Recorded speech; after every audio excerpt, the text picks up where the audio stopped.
What's up, fellas? My name is Sucker. In today's video, we're going to be talking about yet another NBA trade rumor. In this one, the possibility of the Houston Rockets moving up and getting the first overall pick in this draft. We talked a little bit last week about the Pistons looking at possibly trading down, and this week we've been getting rumors that the Rockets are trying to be, quote, aggressive about moving up to the first pick. We're going to talk about what that means for this team, what the trade could possibly look like, and just what this scenario means for Houston as well as for Detroit. So let's go and get into it.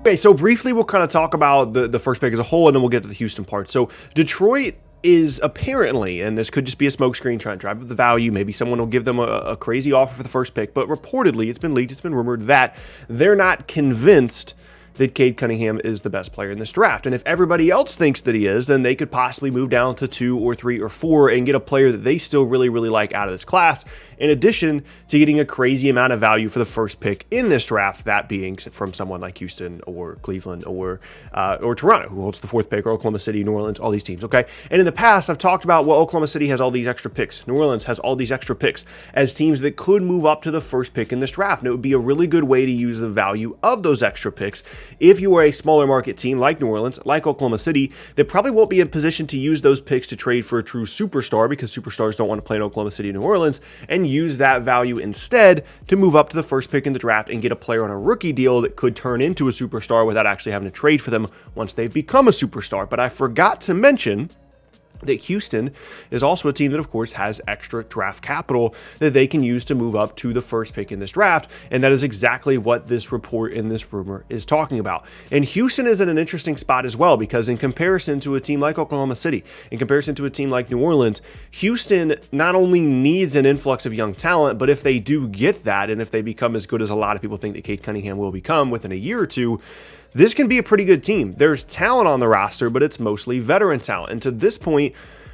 I kind of thought the mindset for Houston would be to start trading away some of these veterans, trying to get value out of Eric Gordon, trying to dump the John Wall contract and build around Christian Wood and whoever else you have. But if you add someone like Cade Cunningham, if you are able to move up to the first pick in this draft, then that adds a really high-level player, supposedly, assuming Cade Cunningham becomes what he's supposed to become, to the point where this can be a competent Rockets roster sooner than expected, and then you have the future Nets picks to rely on in your back pockets, where it's not a big deal if Houston is good immediately. 1, because they have those extra Nets picks, but 2, because they do hold some limitations in terms of their own draft picks in the future, where they do owe some of their picks to different teams down the road. They're not anything crazy, but you don't have to count on being really bad getting your own pick in order to continue to add talent, because you have the picks in your back pocket, and it doesn't really matter because you owe some of your other picks to other teams as well. So Houston is in a really interesting spot, and I'm continually advocating for teams that do have extra picks to move up and try and get this first pick if this is a real thing from Detroit. If they're really convinced that Cade Cunningham is not the guy, and they really like one of the Jalen's, or they really like Evan Mobley, whatever the case may be,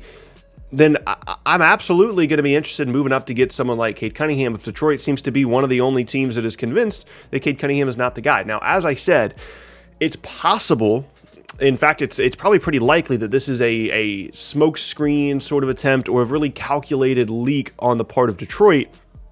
where they're trying to let everybody think that they don't think Cade Cunningham is the guy, but they actually do, or they're just waiting to see if someone throws them a crazy offer. If someone throws them a player plus 5 picks in exchange for the first pick in the draft, right? They're waiting to see if Oklahoma City or Houston or New Orleans throws a ton of picks at them for this first pick, and then they'd actually start to consider moving it. I would imagine, my best guess would be that right now, Detroit is pretty set on keeping the pick and on selecting Cade Cunningham, but they're throwing floaters out there. They're having conversations with teams, hoping that they get a huge, significant offer. Now, for Houston,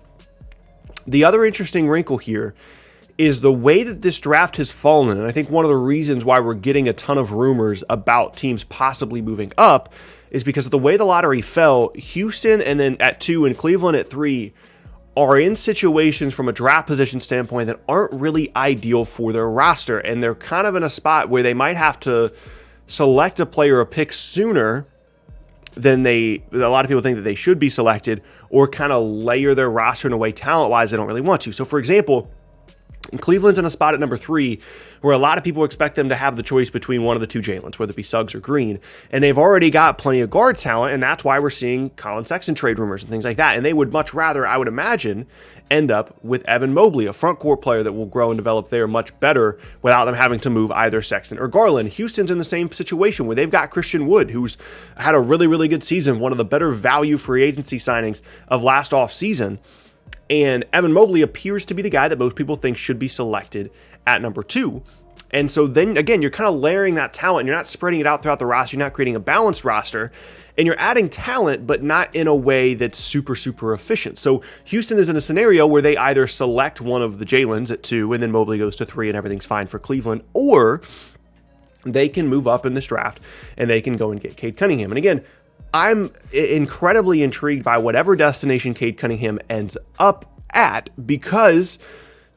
by all reports, not only is this guy incredibly talented, not only does he have great physical tools, but he should be really good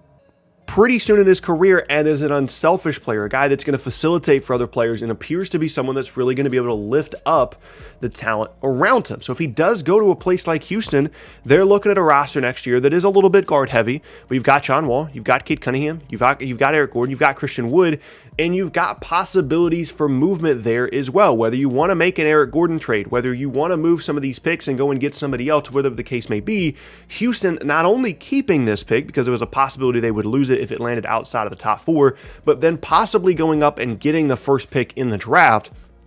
changes a lot of things for the rebuild moving forward. Now, granted, I don't know what it would take just to move up one slot. If you're Detroit and you don't really see that big of a difference between Cunningham and Mobley or Green or Suggs, then it could be pretty advisable to move down to 2 and get one of those guys with the second pick in the draft. The problem is, obviously, they've got Jeremy Grant already. You bring in Mobley. They don't obviously play the exact same position, but front court wise, maybe you'd rather have a guard, although you got Killian Hayes last year. And again, just another wrinkle to this is that if you look at any of the teams in the top 4 or so, Detroit probably has the least amount of overall talent out of any of the teams in the top 4. So if you could make an argument, despite the fact they have guys like Saddiq Bey, despite Killian Hayes, who has some level of talent, Jeremy Grant, things like that, you could make the argument that of all the teams in the top 4, Detroit is the one team that should be trading back here, that should be getting more than just one player's worth of value out of the first pick in the draft, where yes, you could add Cade Cunningham, and then you've got Cunningham and Jeremy Grant, but you could also add Green, Suggs, Mobley, and all this future draft capital as well to continue to add value to the roster, because it could be argued that they have the least amount of talent of any of the teams in the top 4. So there's so many different factors going into this that are making me think that maybe we are going to have a trade for the first pick in the draft this year. This would be very, very exciting, whether it's Houston, whether it's New Orleans, whether it's Oklahoma City, whether it's Cleveland, whether it's Toronto. I'm not sure, but this rumor that we're talking about today is the strongest indicator of out of any of the teams in the top 5 or 6 that they would actually trade up for the first pick in the draft. And again, it's a pretty ideal situation for Detroit, because if they trade with Oklahoma City, it doesn't work as well, because then you go from the first pick to like the 6th pick. And yes, you can get multiple picks in this year's draft to get multiple players out of this draft. But ideally, you don't want to go from having your entire pick of the entire, draft prospect list to then going all the way down to number 6. So what I would say is, as of today, if there is a trade for the first pick in the draft, Houston is probably at the top of the list of teams that would actually be able to make it happen, because they have the future draft capital if they want to throw some Nets picks in there, if they want to, trade whoever on their roster. And Detroit would only be sliding down 1 pick. And all it will come down to is a willingness for Detroit to slide down a slot, depending on their evaluation of Mobley and Green and Suggs, and how much Houston is willing to give up to move up and get Cade Cunningham. If they call Detroit and they say, hey, you can have the 2nd pick and 2 of the Nets picks, maybe Detroit starts to look at that. The problem is, if Detroit doesn't really know what the value of those future picks are, maybe they're trading the opportunity to draft Cade Cunningham for the 2nd pick of the draft and a whole bunch of picks late in the first round later on. I don't know. It all comes down to Detroit's evaluation of the top prospects in this draft. It comes down to how much Houston's willing to offer, and it comes down to the willingness of these two teams to work out a deal. I put the percentage chance at about 25-30% that this actually goes down between these two teams specifically, but it's really cool to see this much movement, this much conversation around not just the first pick of the draft, but the first 5 or 6 picks, as this appears to be a talented draft at the top with a pretty significant drop-off after the 6th or the 7th pick, and it's just going to continue to create a ton of interest around what's going to happen with the top couple of picks in this draft. But that